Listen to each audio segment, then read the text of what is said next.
अभी 2020 में हुए पूर्वी दिल्ली दंगे की आग ठीक ढंग से बुझी भी नहीं कि एक बार फिर दिल्ली के जहांगीरपुरी में जल उठी आग।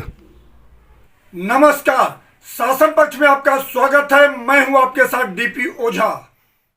दरअसल हनुमान जन्म महोत्सव के मौके पर जहांगीरपुरी में निकाली गई शोभा यात्रा के दौरान विशेष समुदाय के लोगों ने अचानक पथराव कर दिया, जिसमें कई लोग घायल भी हो गए। इसी विषय पर चर्चा करने के लिए हमारे साथ मौजूद हैं भाजपा के जिला उपाध्यक्ष आनंद त्रिवेदी जी।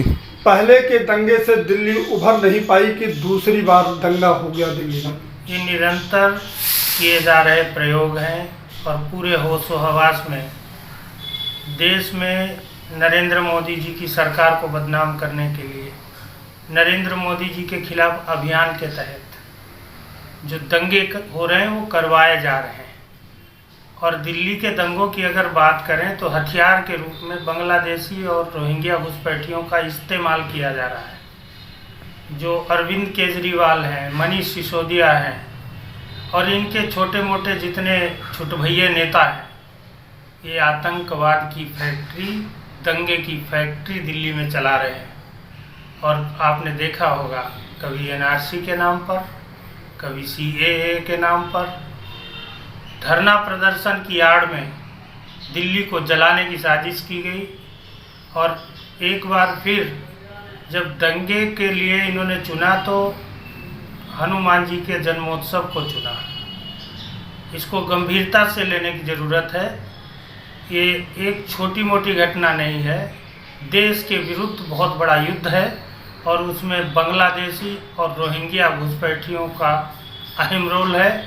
दिल्ली से जब तक एक एक बांग्लादेशी घुसपैठिया, एक एक रोहिंग्या घुसपैठिया नहीं निकाला जाएगा, ऐसे दंगे हमें देखने पड़ेंगे, दंगों का सामना करना पड़ेगा। क्या मानते हैं इसको कि ये अचानक हुआ है या प्लानिंग के तहत किया गया? ये सुनियोजित तरह से अचानक में ऐसे थोड़े होता है कि मस्जिद की छत के ऊपर पत्थर इकट्ठे रखे हों। अचानक में ऐसे थोड़े होता है कि तलवार लेके एकदम 2000 लोग आ जाएं। अचानक में ऐसा नहीं होता है कि चुन चुन के हिंदुत्व के पर्व पर, हिंदुओं के पर्व पर हमला किया जाए। इत्तेफाक नहीं हो सकता कि जब 2020 में दंगा हुआ तो ताहिर हुसैन आम आदमी पार्टी का नेता था, पार्षद था, वो मास्टरमाइंड था। और अब जब जहांगीरपुरी में दंगा हो रहा है तो अंसार आम आदमी पार्टी का कार्यकर्ता है और उसका पूरा समूह। और अभी मैंने ब्रेकिंग न्यूज़ देखी है कि मौलवी ने उसको बुलाया था, सुबह सुबह बुला रखा था कि आज ऐसे जुलूस निकलेगा तो हमला करना है।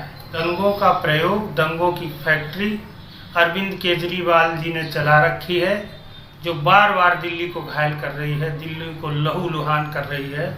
हमें इसके प्रति गंभीरता से विचार करने की ज़रूरत है और सजग रहने की ज़रूरत है। कुछ लोग शाहीन बाग में बैठे थे, लोगों का मानना है कि वही उपद्रवी लोग यहाँ भी इसमें भी शामिल हो सकते हैं। सरकार के गृह मंत्रालय ने अभी संसद में बताया कि 2800 लोगों के खिलाफ मुकदमा दर्ज हुआ था। इतिहास में पहली बार हुआ किसी दंगे में इतने लोगों पर मुकदमा दर्ज हुआ। 84 में भी नरसंहार हुआ था, लेकिन इतने लोग नहीं पकड़े गए थे। 3 दिन के अंदर दंगे को कंट्रोल कर लिया गया और 3 दिन भी इसलिए लगे कि बड़ी व्यापक तैयारी थी दंगे की। अंतर्राष्ट्रीय स्तर पर की गई बहुत बड़ी साजिश थी। जहांगीरपुरी दंगे के पीछे भी देश और देश से बाहर बैठे लोगों का दिमाग है। हम सबको एकजुट होकर विदेशी साजिश के खिलाफ लड़ना होगा, संवैधानिक तरीके से इनका सामना करना होगा, संवैधानिक दायरे में इनका विरोध करना होगा और इन्हें कुचलना होगा। जैसे गृह मंत्री जी ने कहा कि दिल्ली में नहीं होने चाहिए दंगे, क्या लगता है कि ये रोहिंग्या जो है बांग्लादेशी यहाँ से निकाले जा सकते हैं? सरदार वल्लभ भाई पटेल जी के बाद सबसे बड़े लौह पुरुष के रूप में अगर कोई नेता उभरा है तो वो अमित शाह जी हैं। और ज़रूर उन्होंने कोई ऐसी योजना तैयार की होगी जो देश की राजधानी में बैठकर देश के दुश्मन, देश के विरुद्ध साजिश कर रहे हैं और उनकी धरपकड़ भी शुरू कर दी है। जल्दी इनका खात्मा होगा और देश की राजधानी दंगा मुक्त होने का गौरव प्राप्त करेगी। की पृष्ठभूमि अगर देखेंगे तो हत्या, बलात्कार और महिलाओं का उत्पीड़न, चोरी, डकैती, ऐसा इनका इतिहास है।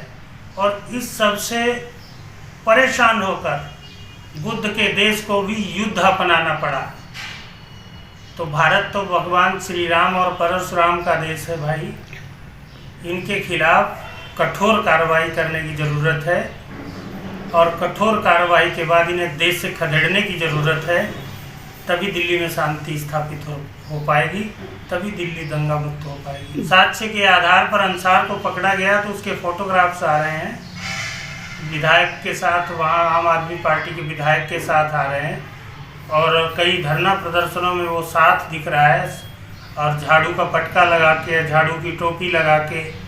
तो ये सब चीख के कहता है कि ये सब जितने पकड़े जा रहे हैं अरविंद केजरीवाल की दंगा फैक्ट्री के प्रोडक्ट हैं और ऐसे जितने भी प्रोडक्ट हैं उन्हें उठा के जेल में डाल देना चाहिए और ज़रूरत पड़े तो केजरीवाल, मनीष सिसोदिया, अताउल्ला खान, इन लोगों को भी उठा के जेल में डालना चाहिए अगर दिल्ली को शांतिपूर्वक दंगा मुक्त बनाना है तो।